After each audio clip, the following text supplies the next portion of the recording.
हम सामाजिक विज्ञान के अंतर्गत अध्याय 9 स्वतंत्रता आंदोलन व संबंधित घटनाएं उसके बारे में जानकारी हासिल करेंगे कि भाग 2 के अंतर्गत क्रमशः क्रांतिकारी राष्ट्रीयता, सुभाष चंद्र बोस, आज़ाद हिंद फौज, मुस्लिम लीग और सांप्रदायिक राजनीति एवं भारत का विभाजन के बारे में जानेंगे। बच्चों, इसके बाद गांधी जी का सबसे अंतिम आंदोलन था भारत छोड़ो आंदोलन। 1942 के वर्ष में देश के राजनीतिक मंच पर एक ऐसा ऐतिहासिक आंदोलन आरंभ हुआ जिसे भारत छोड़ो आंदोलन के नाम से जाना जाता है। 9 अगस्त की रात्रि में भारत छोड़ो प्रस्ताव मुंबई में बहुमत से पारित हुआ।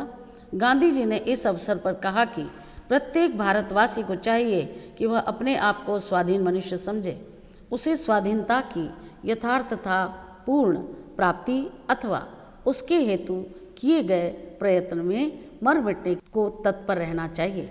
गांधी जी ने कहा, पूर्ण स्वाधीनता से न्यून किसी भी बात से मैं संतुष्ट होने वाला नहीं हूँ, हम करेंगे या मरेंगे। गांधी जी ने भारत छोड़ो आंदोलन के दौरान ही करो या मरो का एक नारा जनमानस के सामने रखा। भारत छोड़ो आंदोलन का महत्व यह रहा कि इसमें भारत की स्वतंत्रता को राष्ट्रीय आंदोलन की तात्कालिक मांग बना दिया। सरकार ने आंदोलन का दमन करने के लिए अंधाधुंध गोलियां बरसाई, लाठी चार्ज किया गया तथा हजारों की संख्या में गिरफ्तारी की। दमन चक्र जैसे जैसे बढ़ता गया, उपद्रव बढ़ते गए। मध्य प्रदेश के जबलपुर, सागर, मंडला, बैतूल तथा देसी रियासतों में भी अनेक स्थानों पर आंदोलन ने उग्र रूप धारण किया। शिक्षण संस्थाएं बंद हो गईं। सरकारी दमन के चलते हजारों लोग मारे गए। आंदोलनकारियों ने अपना आक्रोश रेलवे स्टेशनों को जलाकर, पटरियों को उखाड़कर, तार के खंभे गिराकर, सरकारी कार्यालयों को ध्वस्त कर व्यक्त किया। क्रांतिकारी तत्वों ने अपने तरीके से शासन तंत्र का विरोध किया। देखिए कि 1942 का भारत छोड़ो आंदोलन स्वाधीनता का घोषित लक्ष्य प्राप्त करने में असफल रहा, परंतु आंदोलन इस दृष्टि से सफल रहा कि ब्रिटिश सरकार को यह विश्वास हो गया कि भारत की स्वाधीनता की मांग को लंबे समय तक उपेक्षित नहीं किया जा सकता। इस आंदोलन के कारण ही विश्व जनमत इंग्लैंड के विरुद्ध जागृत हुआ। इसी कारण आंदोलन की समाप्ति के पश्चात सत्ता के हस्तांतरण का प्रश्न ही प्रमुख बना। इसके बाद बच्चों, हमारे देश के स्वतंत्रता संग्राम में कुछ क्रांतिकारियों का इतना योगदान रहा कि उनको हम भूल नहीं सकते। तो आगे चलें, हम क्रांतिकारी राष्ट्रीयता के बारे में जानेंगे। ब्रिटिश सरकार की प्रतिक्रियावादी नीति के परिणाम स्वरूप 19वीं शताब्दी के अंतिम दशक में भारत में क्रांतिकारी राष्ट्रीयता का अभ्युदय हुआ। क्रांतिकारी मानते थे कि हिंसा और भय दिखाकर स्वराज व स्वशासन प्राप्त किया जा सकता है। वे मातृभूमि को तत्काल विदेशी बंधन से मुक्त कराना चाहते थे। यद्यपि क्रांतिकारी आंदोलन का आरंभ महाराष्ट्र में हुआ, परंतु बंगाल में वह अपने प्रबलतम रूप में प्रकट हुआ। बंग भंग ने बंगाल के क्रांतिकारियों को संगठित होकर ब्रिटिश साम्राज्यवादियों के विरुद्ध संघर्ष के लिए प्रेरित किया। बंगाल में क्रांतिकारी आंदोलन के अग्रदूत वारेंद्र कुमार घोष और भूपेंद्र नाथ दत्त थे। 1908 में क्रांतिकारियों ने मुजफ्फरपुर के जज किंग्सफोर्ड की हत्या की योजना बनाकर उस पर बम फेंका। इस बम विस्फोट में 2 अंग्रेज महिलाओं की मृत्यु हुई। इस संबंध में अंग्रेज सरकार ने खुदीराम बोस नामक क्रांतिकारी को फांसी की सजा दी। बंगाल के क्रांतिकारी नेता विपिन चंद्र पाल ने मद्रास के युवकों को राष्ट्रीय संघर्ष में भाग लेने के लिए प्रेरित किया। उत्तर प्रदेश और दिल्ली में रास बिहारी बोस और सचिंद्र सान्याल ने क्रांतिकारियों को संगठित किया। 1908 से 1918 के बीच लगभग 200 क्रांतिकारी या तो शहीद हो गए या जेल में डाल दिए गए। भारतीय स्वतंत्रता संग्राम की क्रांतिकारी गतिविधियां केवल भारत में नहीं अपितु विदेशों में भी जारी थी। London, Paris, Canada, America, France, California, San Francisco, Berlin, Japan आदि में भारतीय क्रांतिकारियों ने अपना अभियान चलाया। 1919 के जलियांवाला बाग हत्याकांड के बाद भारत में नए सिरे से उत्तेजना की लहर उठी। अनेक स्थानों पर सांप्रदायिक दंगे हुए। अहिंसात्मक आंदोलनों से निराश होकर क्रांतिकारी पुनः संगठित होने लगे। क्रांतिकारियों को अपना अभियान चलाने के लिए धन की आवश्यकता थी।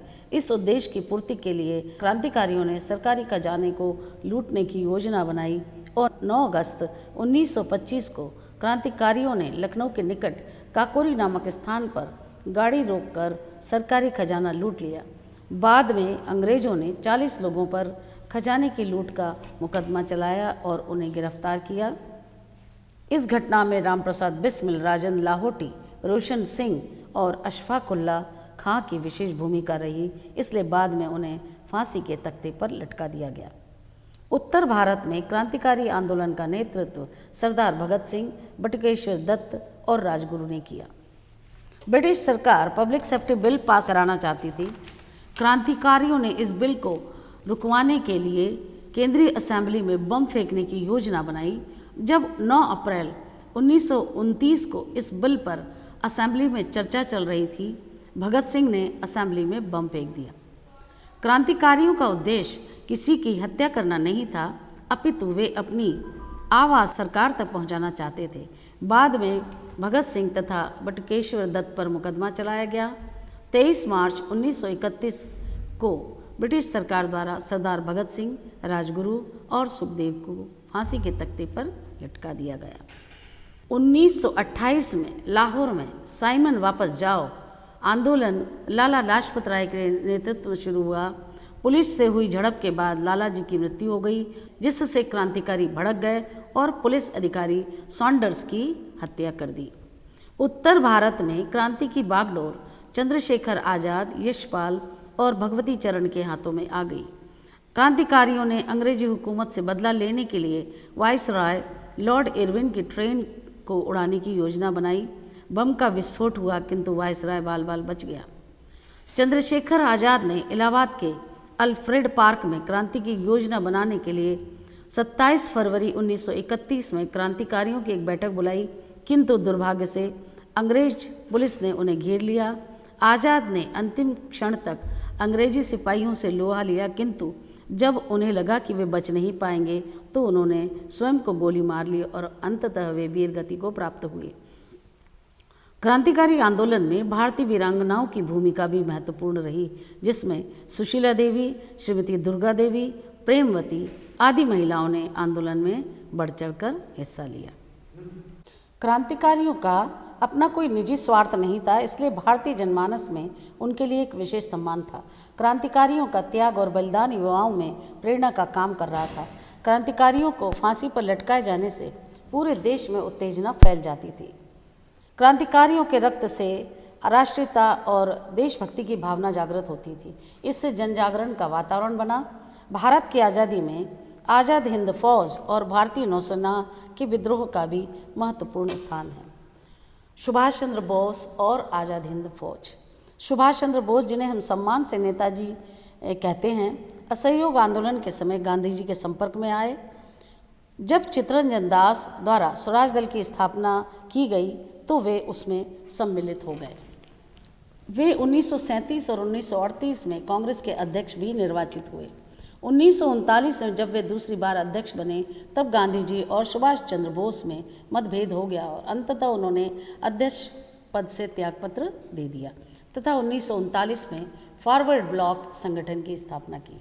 द्वितीय विश्व युद्ध का लाभ लेकर देश को आज़ाद कराने की दृष्टि से सन 1941 को सुभाष चंद्र बोस ब्रिटिश पुलिस को चकमा देकर देश से बाहर निकले और पेशावर, मास्को, बर्लिन होते हुए जापान पहुँचे। सन 1943 में सुभाष चंद्र बोस ने आज़ाद हिंद फौज के सेनापति की हैसियत से स्वतंत्र भारत की अस्थायी सरकार सिंगापुर में बनाई तथा देश को स्वतंत्रता हेतु अपने खून की आखिरी बूंद भी बहा देने की शपथ ली। अगस्त 1945 में जब वे हवाई यात्रा कर रहे थे, फार्मूसा के पास उनके वायुयान में आग लगी और उनकी मृत्यु हो गई, किंतु कुछ इतिहासकार इससे सहमत नहीं हैं। बच्चों, अब हम मुस्लिम लीग के बारे में जानेंगे। 19वीं शताब्दी के अंतिम 25 वर्षों में अंग्रेजी सरकार ने भारत के हिंदू और मुसलमानों के बीच एक अमिट दरार डालने का कुटिलतापूर्ण एवं योजनाबद्ध प्रयास आरंभ किया। 20वीं शताब्दी के आरंभ में सांप्रदायिकता की भावना ने जोर पकड़ा। मुसलमानों का एक वर्ग कांग्रेस को मुस्लिम विरोधी मानने लगा था।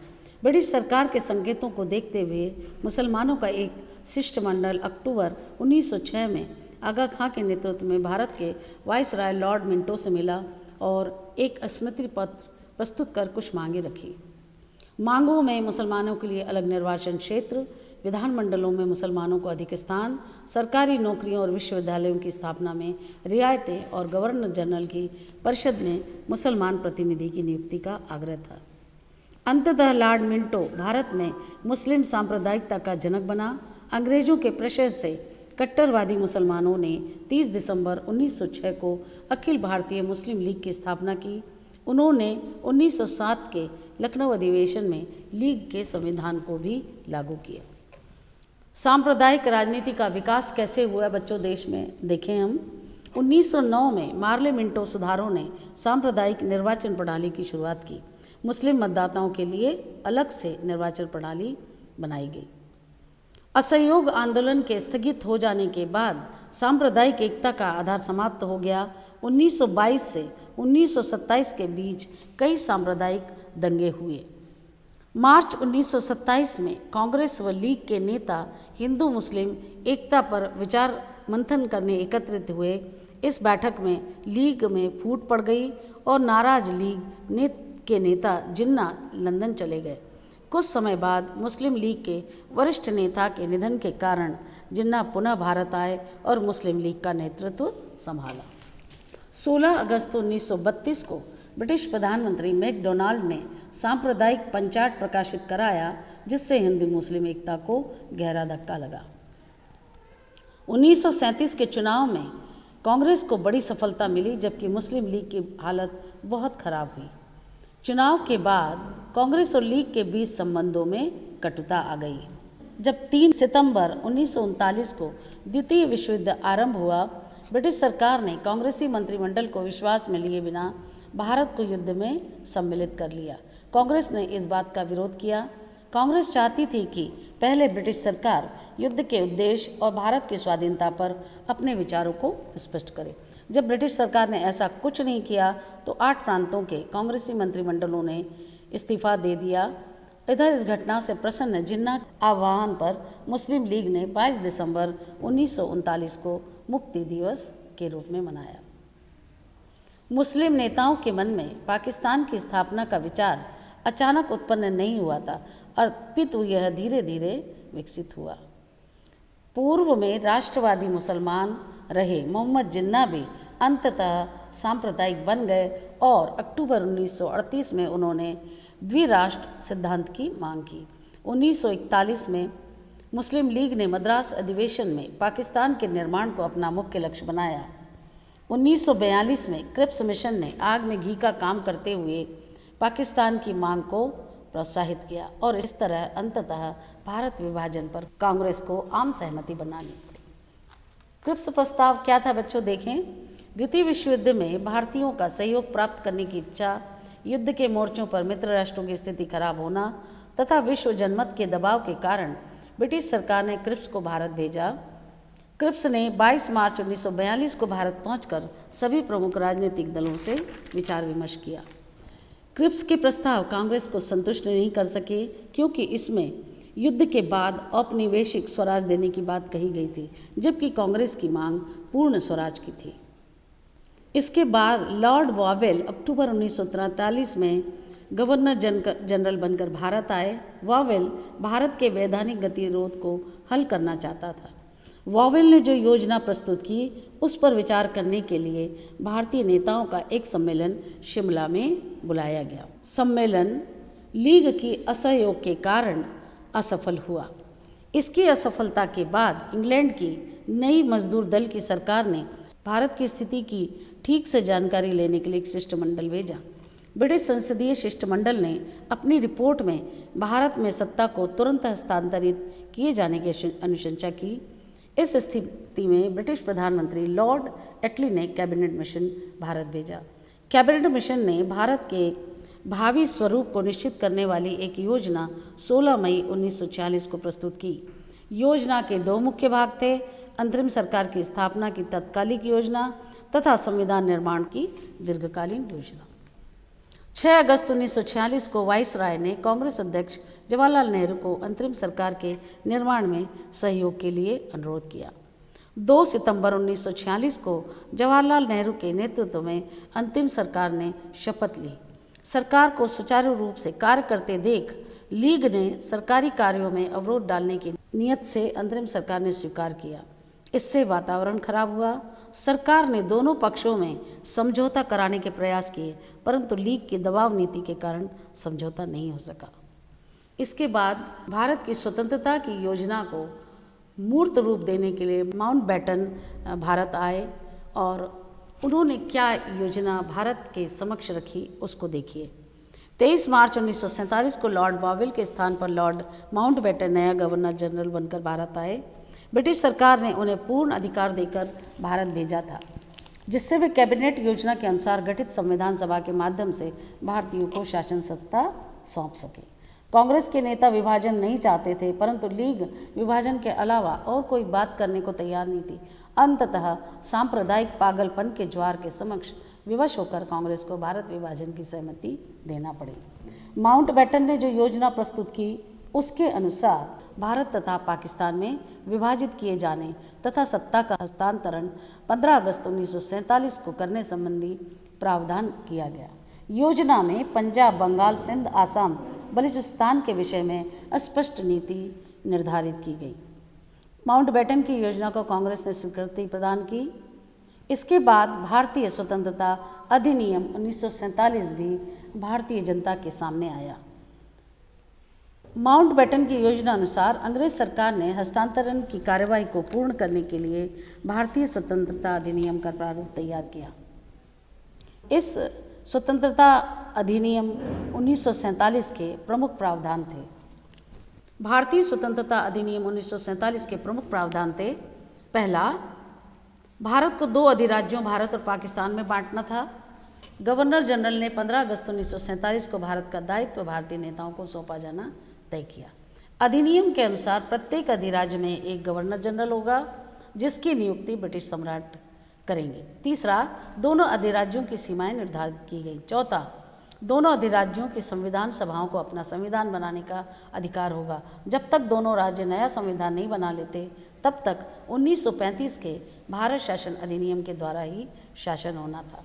15 अगस्त 1947 के बाद ब्रिटिश संसद द्वारा कोई भी कानून भारत पर लागू नहीं होना था। भारत की स्वतंत्रता एक नए युग के आरंभ का सूचक थी। भारतीयों को अपना भाग्य स्वयं निर्माण करना था। 14-15 अगस्त की आधी रात को दिल्ली में संविधान सभा का विशेष अधिवेशन हुआ। इस अधिवेशन में ब्रिटिश राष्ट्रमंडल के एक भाग के रूप में भारत की स्वतंत्रता की घोषणा की गई। लॉर्ड माउंटबेटन नवीन भारतीय अधिराज्य के गवर्नर जनरल नियुक्त किए गए। विभाजन प्रक्रिया: ब्रिटिश सरकार द्वारा नियुक्त 2 कमीशनों ने पंजाब और बंगाल के बंटवारे का कार्य 30 जून 1947 को आरंभ किया। 18 अगस्त 1947 को रेडक्लिफ ने बंगाल तथा पंजाब के विभाजन पर अपना निर्णय दिया। पश्चिमोत्तर सीमा प्रांत सिलहट, बलूचिस्तान तथा सिंध ने पाकिस्तान में सम्मिलित होना स्वीकार किया। इसके बाद बच्चों 15 अगस्त 1947 के पूर्व तक हैदराबाद, भोपाल तथा कश्मीर को छोड़कर सभी रियासतों के नरेशों ने भारतीय संघ में सम्मिलित होने पर सहमति दे दी थी। जूनागढ़, हैदराबाद, भोपाल तथा कश्मीर ने कुछ परेशानियां खड़ी की। जूनागढ़ की जनता भारतीय संघ में शामिल होना चाहती थी, परंतु रियासत का नवाब तैयार नहीं था, किंतु जनता के आंदोलन करने पर वह विवश हो गया। इस प्रकार जूनागढ़ भारत संघ में सम्मिलित हो गया। हैदराबाद का निजाम भी भारतीय संघ में सम्मिलित होने को तैयार नहीं था, अतः उसके साथ सख्ती बरती गई।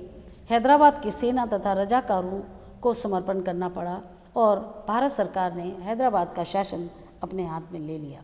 नवाब की हठधर्मिता के कारण भोपाल रियासत का भारत संघ में विलीनीकरण वर्ष 1949 में हो सका। कश्मीर के महाराजा अपना स्वतंत्र अस्तित्व बनाए रखना चाहते थे, परंतु जब कश्मीर रियासत पर कबायलियों ने आक्रमण किया, तब महाराज ने 26 अक्टूबर 1947 को भारतीय संघ में प्रवेश का प्रस्ताव स्वीकार किया। अब महाराज ने भारत सरकार से सैनिक सहायता भेजकर कबायलियों से कश्मीर की रक्षा की प्रार्थना की। अतः भारत सरकार ने कश्मीर में सेना भेजी। इसी समय महाराज ने एक अस्थायी संकटकालीन शासन की स्थापना कर शेख अब्दुल्ला को उसका प्रधानमंत्री बनाया। आज़ाद कश्मीर नामक एक संगठन नई सरकार के विरोध में था। पाकिस्तान की सहानुभूति इसके प्रति थी। पाकिस्तान ने कबायलियों को पूर्ण समर्थन दिया। परिणाम स्वरूप संघर्ष आरंभ हो गया। इस मामले को भारत सरकार ने सुरक्षा परिषद को सौंप दिया। उसके प्रयत्नों से जनवरी 1949 में युद्ध विराम हो गया। पाकिस्तान के प्रभाव में कश्मीर का 1/3 भाग तथा भारत के प्रभाव में 2/3 भाग रह गया। अंत में जम्मू कश्मीर की संविधान सभा ने भारतीय संघ के साथ रियासत के विलय को स्वीकार किया। बच्चों, अब पाठ हम यहीं समाप्त करते हैं। आशा करती हूँ कि आपको ये पाठ बहुत अच्छे से समझ में आया होगा। हम आगे